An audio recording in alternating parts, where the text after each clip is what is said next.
look what came in the mail for me today. This is one of the joys of buying really inexpensive Chinese pens on the internet and on eBay and so forth, is that you have parcels in your mailbox. Something to look forward to. Let's open this up. I know what this is just by the feel of it. This is my Moonman M2. It has this rectangular box, and that's what it is. And they've even taped it shut for me. Isn't that nice? Let's open up the tape without scratching the box. I've seen people online in the many Moonman videos I've watched, unboxing and so forth, claim that this makes a great pencil case or storage case. I might just keep this as the Moonman case.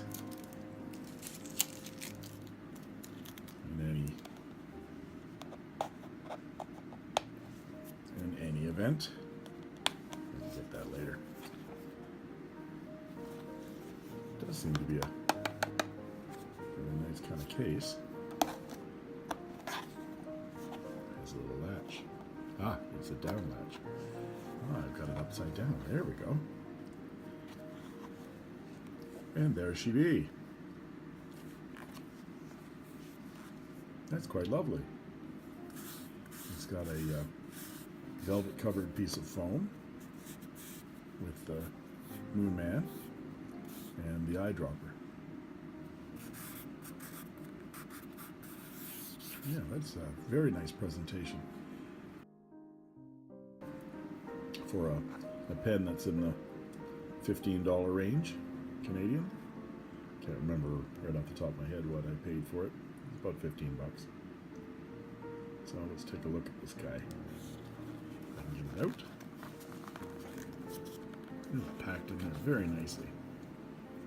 Now it's very cold out, so I let it warm up under my light here for a while so it wouldn't condense on me. But it's very light, but the plastic, the acrylic, feels very nice in the hands. It's amazing how you can feel the difference between cheap plastic and good plastic and acrylic and resin and so forth just under your fingers. I don't think this is a plastic that will resist scratches or anything like that, but it's certainly harder than some of the plastics. For example, the plastic that's on my Wingsung 698, for example.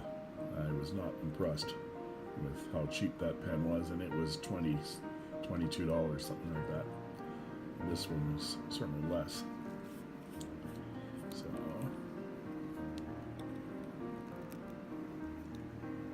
that posts securely.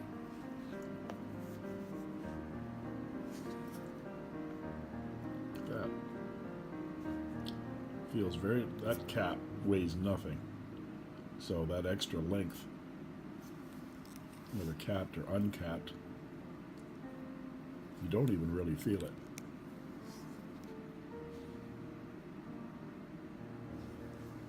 I like the look of this with capped posted. I like the look of it because you get this double end, this clear end here, and then it echoes over here. So all in all, that design looks terrific.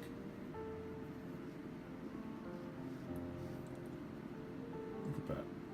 Let's see whether I can get a close-up. There we go. And that's the extra fine, which is disappointing because I had ordered the fine nib. And they said there was another nib included in the package. So let's see. else in the package. Take the eyedropper out.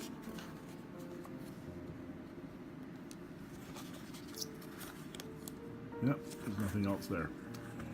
So, even when you're careful about selecting the nib, they just give you what they got, I guess. Well, we'll see how disappointing that is once I get it inked up and give it a try. That looks very pretty. Plastic feed, transparent section.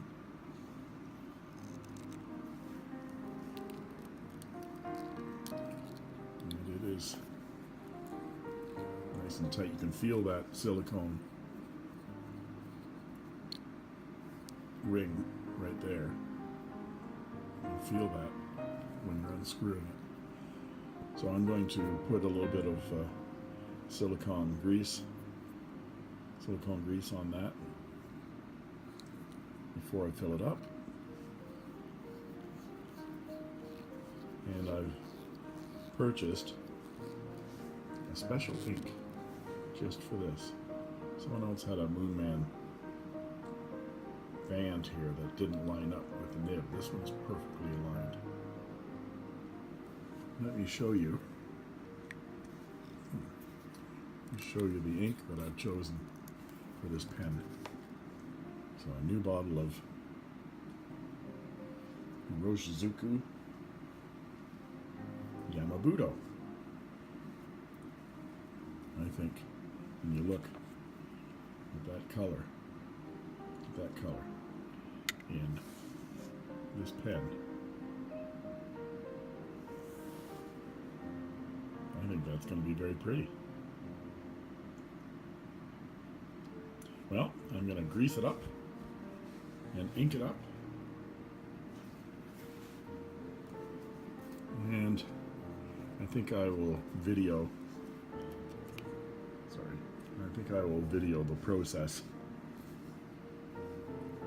of inking it up as well. This is my first eyedropper, so we'll see how well I do.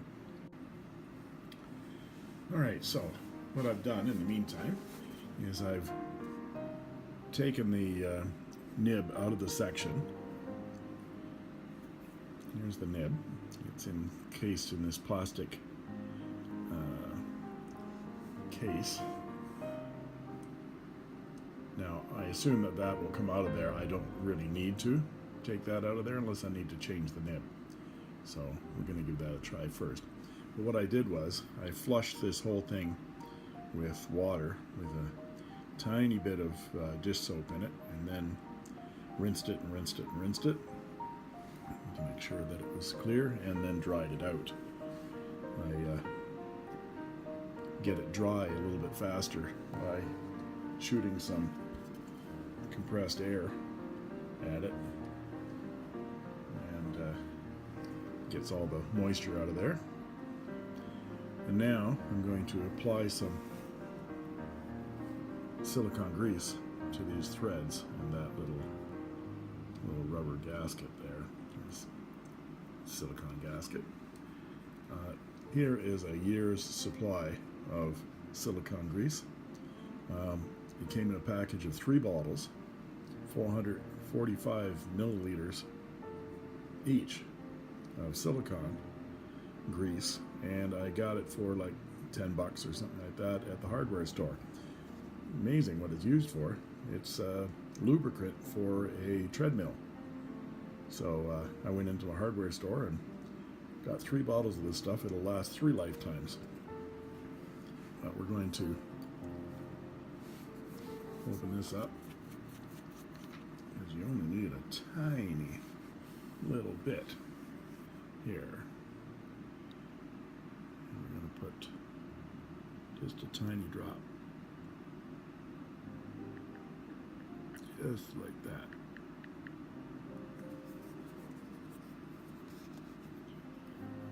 There, ready for another 1,000 years of applications.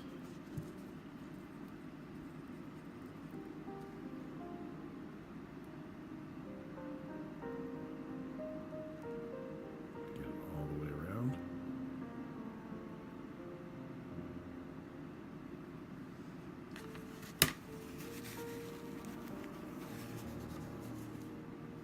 it's okay to get excess on it. I'm just going to rough through the threads here.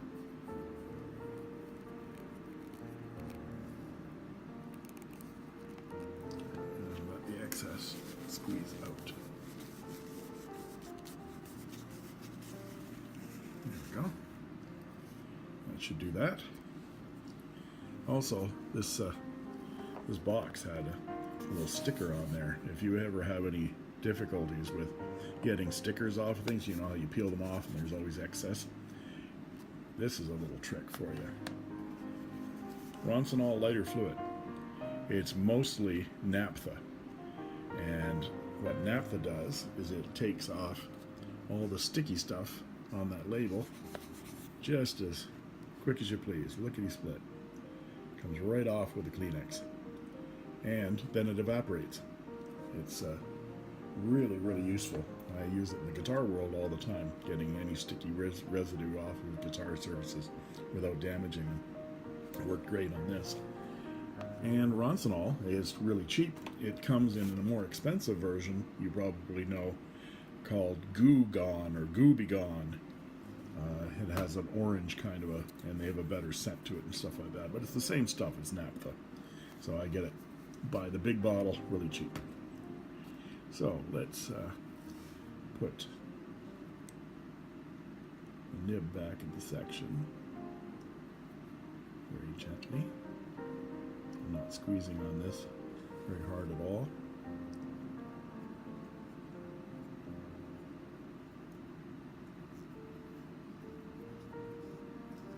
All the way back down in there. There. Until it's tight.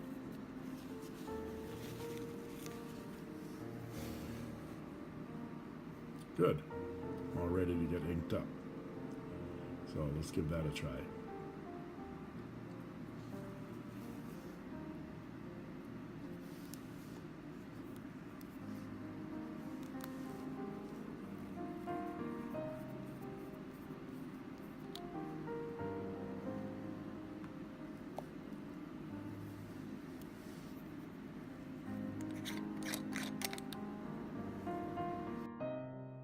Now we're going to see how much ink this thing takes. See whether Doug can do it without making a mess.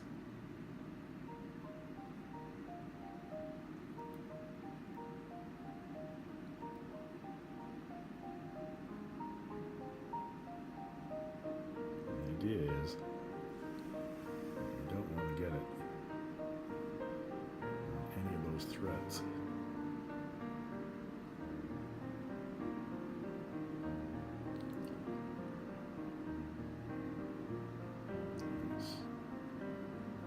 Two.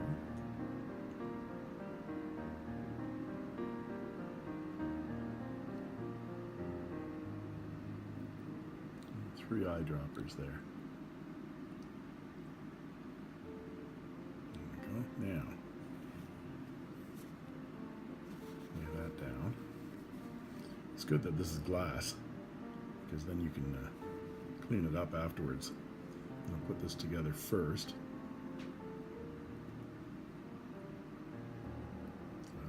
Accident.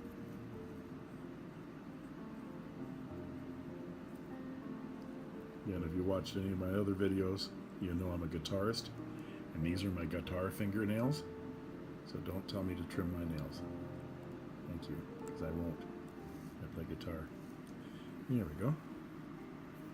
Now, I'm going to, again, prevention.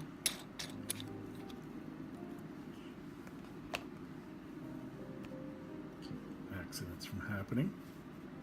I'm going to clean that guy up. And it's going to take a bit for that ink. I left a little bit in there because, oh, look at that. Isn't that beautiful? Look at the way that ink sloshes around in there. Let's put the top on. Can you tell I'm excited? I don't know. Can you tell? And yesterday, I just got my first expensive for me, fountain pen. I got a Visconti Van Gogh Starry Night at the store. and I've been using it for the last, well, I got it 2 days ago. I've been using it for the last 2 days. And it's just outstanding. And today the Moonman has arrived. And this is just beautiful. So I'm a very happy camper this week. So we're going to let that, I'm going to set that upright like this. There's another little trick. You can get these office supply silicone thingies. I don't know what you call them, but they're silicone, and you can stick letters and stuff in them. But it's great for holding fountain pens of a certain thickness, of course. But I think I'll just set it like that for a few minutes and let that ink get down into the feed. Oh, it's already working. Look at that, getting down there. Just let it do that. And then we'll see whether we can do a writing sample, see what that extra fine is like. I'm not a fine fan. Not an extra fine fan, certainly. Most of my fountain pens are mediums, but we'll give it a try and see what it looks like. If not, I can always get another fine nib, or I've heard they come with available stubs as well, 1.1 stubs. So we'll see. We'll give that nib a try and see what it's like when I come back with a writing sample. I don't know if I'm going to write with this much. I'm just going to play with it. Look at this. Okay, back at you. I did want to spend a moment to talk about the different parts of the pen and some of its features and non-features. It is a round pen and cigar shaped, and I'm going to do some weights and measurements here as well.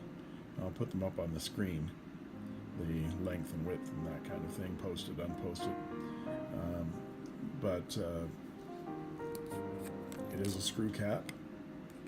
It does post very well.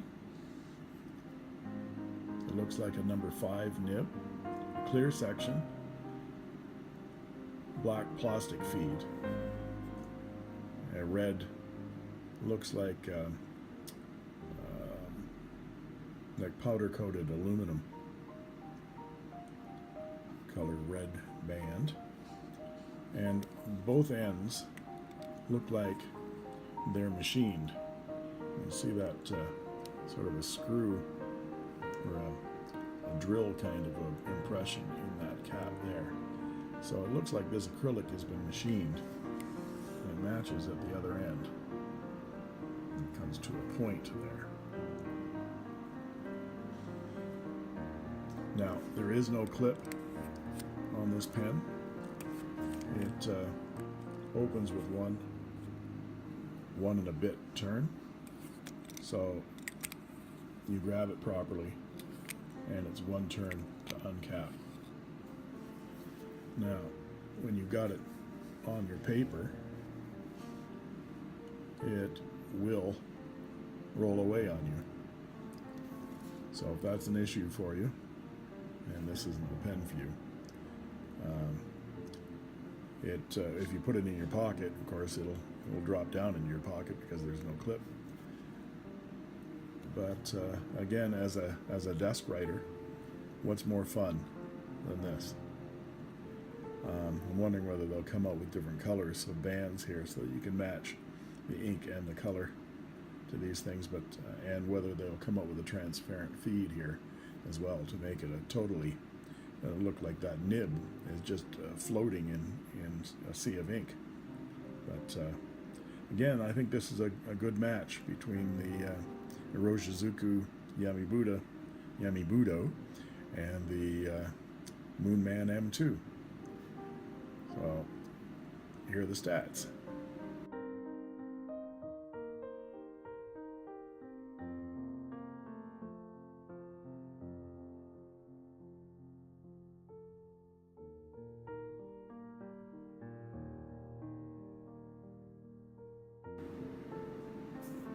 Okay, that didn't take very long for the ink to get down into the section.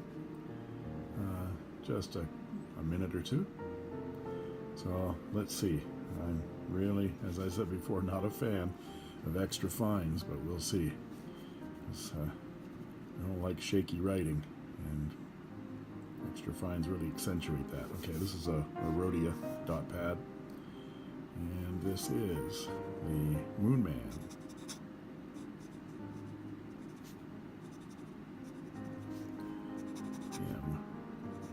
M2.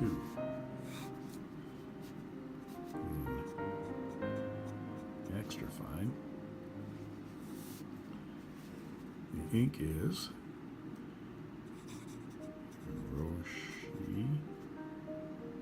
Zuku. I have to pronounce it so I can spell it properly. It took me a week to learn how to pronounce it. Hiroshizuku. Yama-Budo.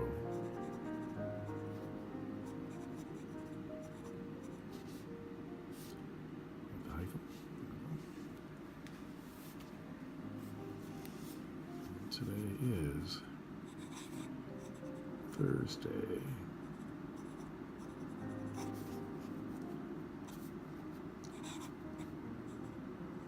February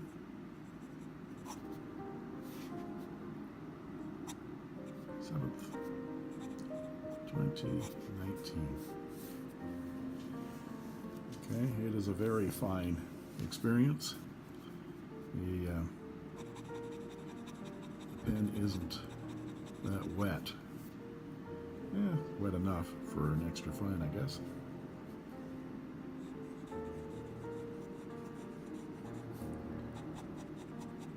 And it's not overly scratchy for an extra fine nib.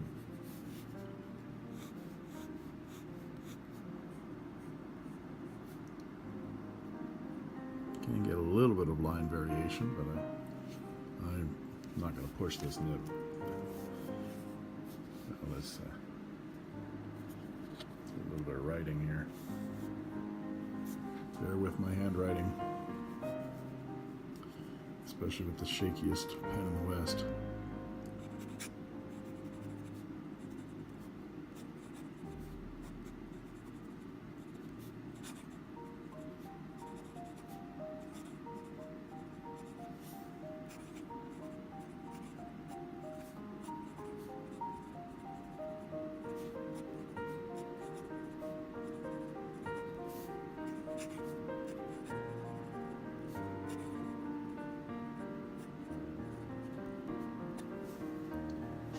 Well, it's not unpleasant as far as extra fines go. I'm thinking that I'll still invest in try to get a fine nib if there is a medium available. Doesn't seem to be. Yeah, if there's a medium available, try to get a medium, because even a fine I think will be too fine for me. But the feed is keeping up very nicely. There's no skipping.